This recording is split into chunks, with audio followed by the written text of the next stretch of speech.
So good morning, everybody. Hi, this is Jenny from Craft Test Dummies.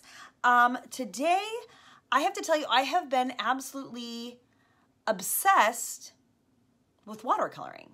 And I'm going to blame Jane Davenport. So I saw her at CHA and I met her. She was adorable. And then I went out to Michael's and I got myself one of these little travel kits. So these are not cheap. This is, even at Michael's, this is $31 full price, and I did use a 40% off coupon, and then I had like a 20% off of everything in the coupon. So yeah, so I did get it on a discount. I think that these are pretty close to the Prima ones. I'm going to comparison them, which are about $13 or $14 a pack. So I got these Jane Davenports, and now I'm kind of smitten. I am. Okay, so this is the part where I need to kind of change it up and do a voiceover because we went on for a long time. But I do want to share that we are going to do this ombre card. It's kind of like a scene, and it's inspired by this writing desk on Instagram. I'm also going to use Lindsay the Frugal Crafters special stamps for this and the Jane Davenport paints. So let's get started.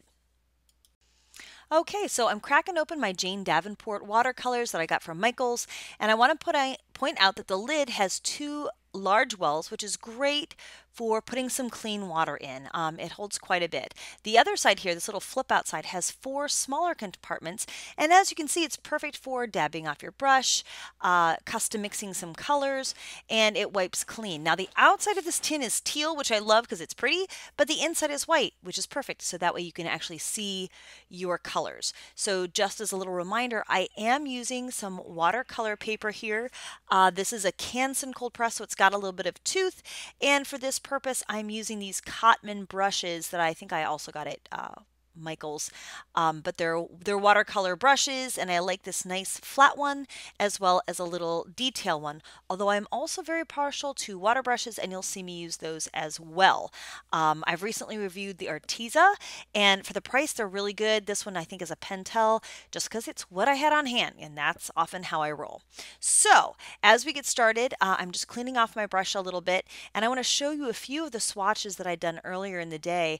I feel like these watercolors have just a very lovely, bright, vivid quality. I didn't see any of that grainy business that sometimes you get when you use a watercolor.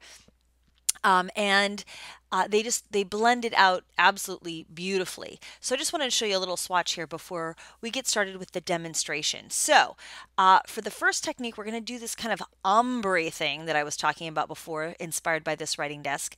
And the way I'm prepping the paper is I'm actually just adding some water into kind of a puddle, and I'm making a little rectangular shape. This will actually create a little frame on my card already, and I am going to be using this as a card front.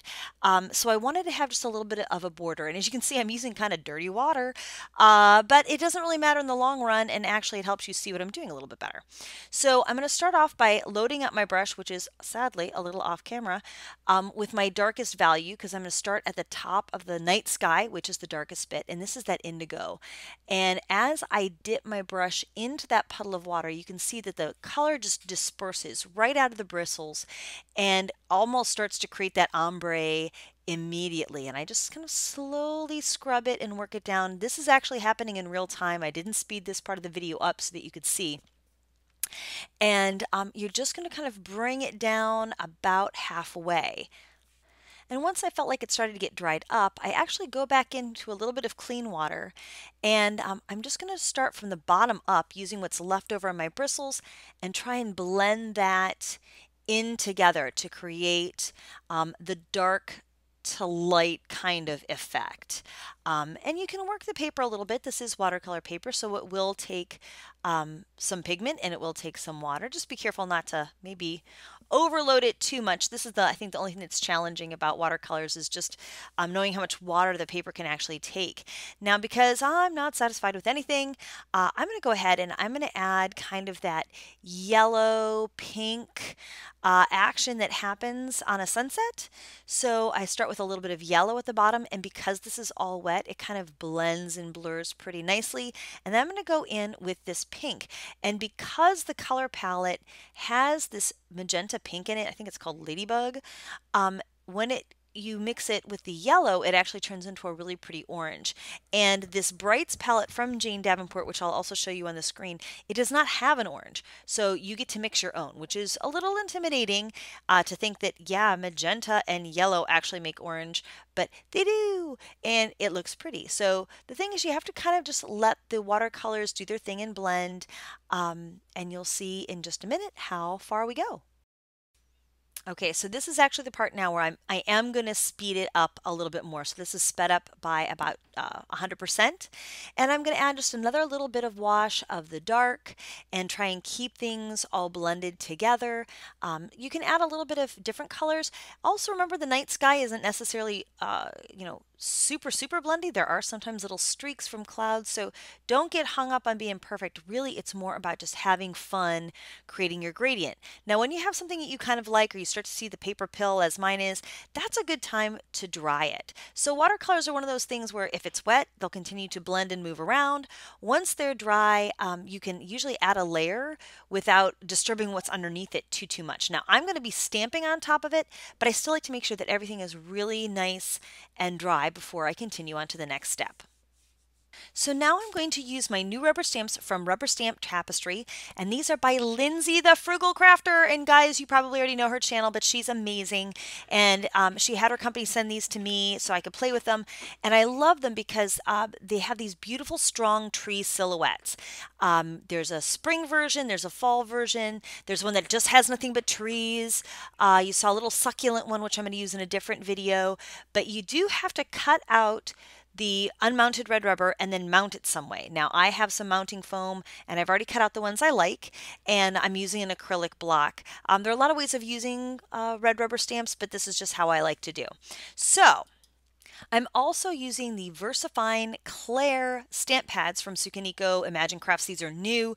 They are my new favorite thing. They are very dark and very solid, and yet they're still waterproof and they have great control. So by the way, these are two different stamps from different sets, so don't freak out if you buy one and then you go, wait a minute, there's only one size.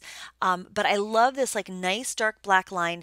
This paper has a lot of hills and valleys in it, lots of tooth, so it's not going to be quite as solid as it would have been if I had used a smooth paper, but you'll see that it all kind of works out in the end. So you also notice that I did some shadow stamping. So I stamped first off the paper, and then I used the second and third generations to kind of create that foggy, in the distance kind of look. So now what I'm going to do is I'm going to add a little bit of sparkle on top because I do love a little bit of a shimmer spray. So I'm just adding a little bit to add some twinkle to my night sky. I'm also going to take a little bit on this brush and just kind of tap it and flick it so that I get even more little iridescent dots, kind of as if they were, like little planets in the sky or little stars. Now you can also take a white opaque paint. This is a little bit of gouache from Faber-Castell, and I'm doing the same thing, kind of mixing it up, making it nice and loose and runny, and then loading up my brush and tapping it off to create some even more like stars in the sky. Pro tip though, use a little bit of paper towel to cover up your trees because you kind of want those to stand out. I didn't necessarily want the sparkles on top of that too. By the way, you can also take the back part of your paintbrush and just kind of dip in and then do some little shooting stars in the sky. It kind of all works to the effect. So the next thing we're going to do is actually work on the horizon line.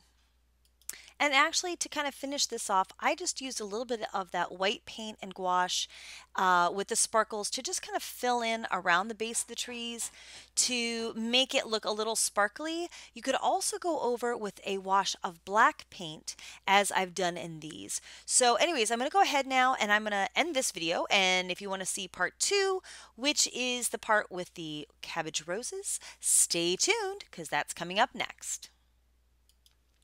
Thank you so much for watching. I hope you enjoyed this video and demo. If you did, please give it a thumbs up, leave me a comment. I would love it if you subscribed, and as always, have a crafty day.